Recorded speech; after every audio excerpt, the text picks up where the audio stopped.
haven't found a place for it, but I'm working on it. So I met, like I said, I'm meeting a lot of people. I met a woman after a show recently. They're allowed at my shows. And see, they're here. And she came up to me and she was like,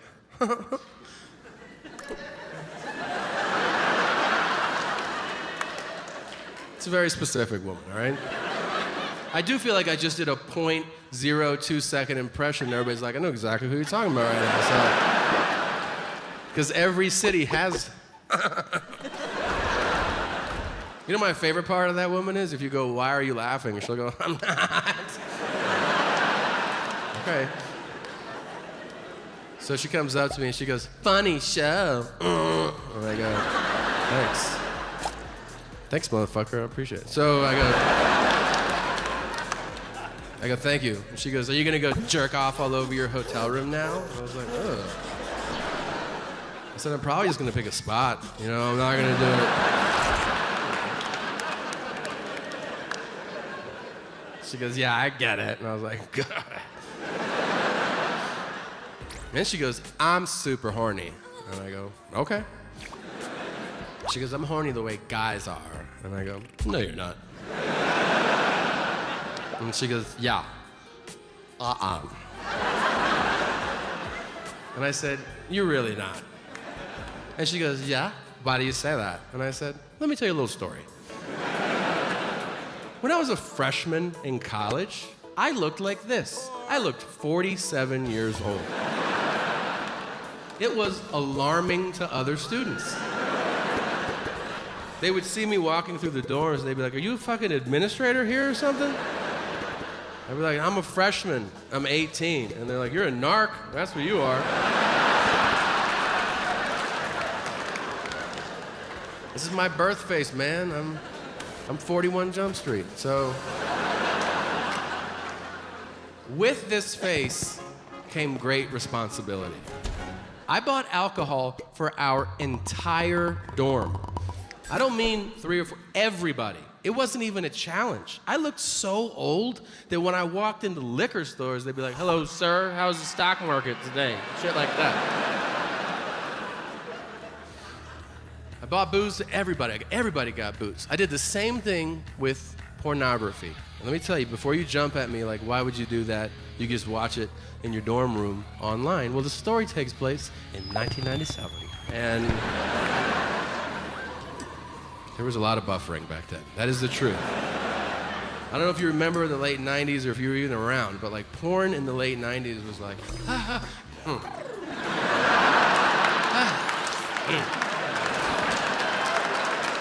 Who am I kidding? I use my right hand, so. Now, keep in mind, I'm not buying porn for a couple buddies. It is for an entire building of 18-year-old freshman dudes in college. You can't wrap your head around how massive and specific these orders were. I would go door to door, and guys would hand me cash and their wish list. They'd be like, I want black cocks, asses, and feet. Don't fuck it up. I'm like, all right. Do you know what kind of a psychopath I looked like? Walking through a porn store with a grocery list, like... Mom said not to forget.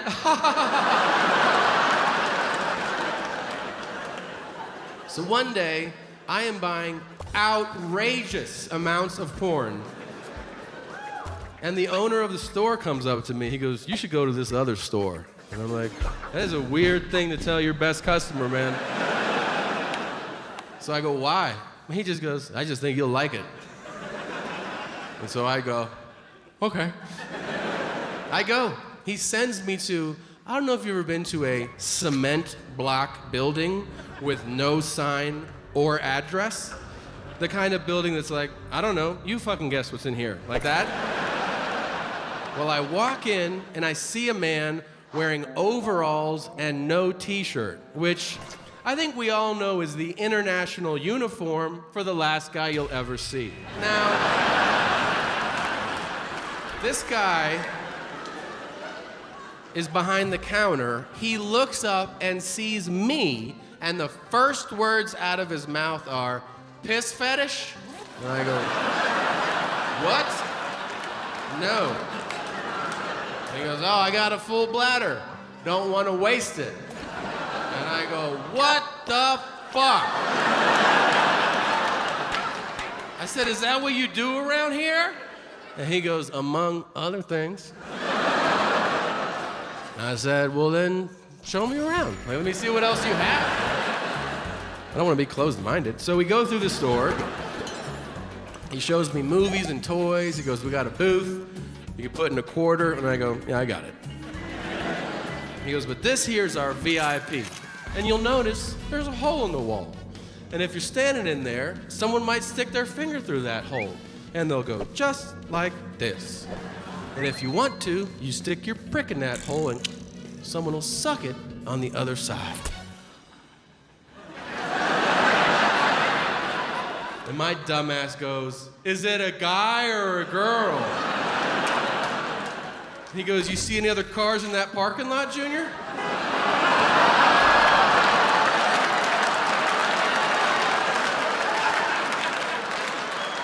So then I felt a pool of diarrhea forming inside of me and fear shooting down my spine, as I was certain I was gonna get kidnapped and raped by Mr. Fuck Dynasty. So I said, I'll just take my movies, thanks.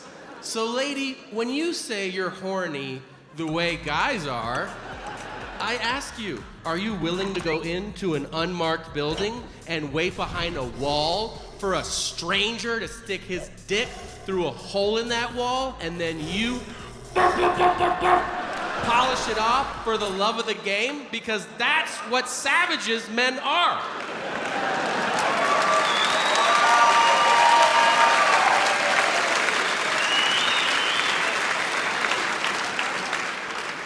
And she goes, yeah, I'm not that horny. And I go, I know. See, I just feel a responsibility to remind women of what pigs men are. If you're a woman and you're here with a man right now, you should know he is 2 drinks away from walking into that booth. And honestly, I'm no better. If he had answered my question differently, if I'd have been like, hey, is that a guy or a girl? And he went, I don't know. I'd be like, well, I don't fucking know either. So. Oh, yeah. Wow, she's got a rough chin on her for sure. Hey, where'd you go, man? I don't see you anywhere. All right, I lost some of you on that one. That's fine, that's how that goes. So, I know, I see some women are like, My man would never do that. Okay, sure. I get in the car, he goes, is the temperature all right, sir? I go, it's fine. He goes, would you like a bottle of water, sir? And I go, you don't have to call me sir. You can just call me Tom. And at that moment, all of his professionalism went out the window. The very next thing he said was, you smoke weed? And I was like, I mean, yeah, sometimes. And he goes, do you want to smoke some now? And I was like, I mean, yeah.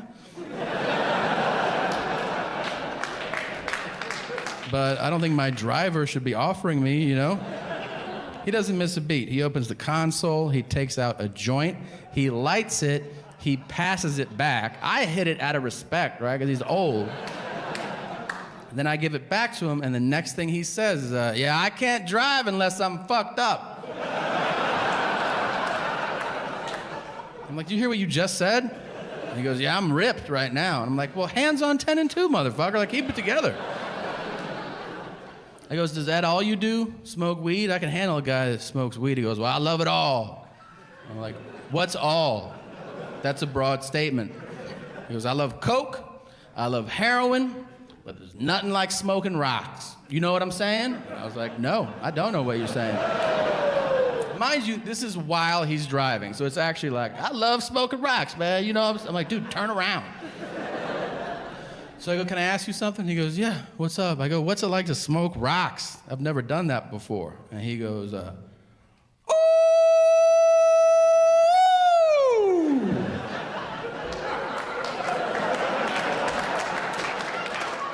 I was like, is that the whole sentence? Is that it? He goes, that shit is the best. And what I like to do personally is I like to sit in my apartment and fire them up. And then I look out the peephole. And I watch people walk around. And I just freak the fuck out about what's gonna happen next. And then he gave me a head nod like, doesn't that sound awesome? I was like, dude, that sounds terrible. That's called a panic attack, and that's a horrible sales pitch for crack. Now I'm definitely not gonna try it. We pull up to the airport, and he goes, none of my business, but I think you're too old to be messing with all these drugs. And he goes, I don't do it anymore, Tom. Yeah, it was sir at the top of the ride. Now it's Tom, you piece of shit. I don't do it anymore. I did it when I was younger. And I go, all right. And he goes, I mean, I still do it every once in a while. But you know what they say. If you do something every once in a while, it's not that bad for you. And I was like, dude, I think they mean that about like pizza and chocolate. Nobody ever means that for crack, just so you know.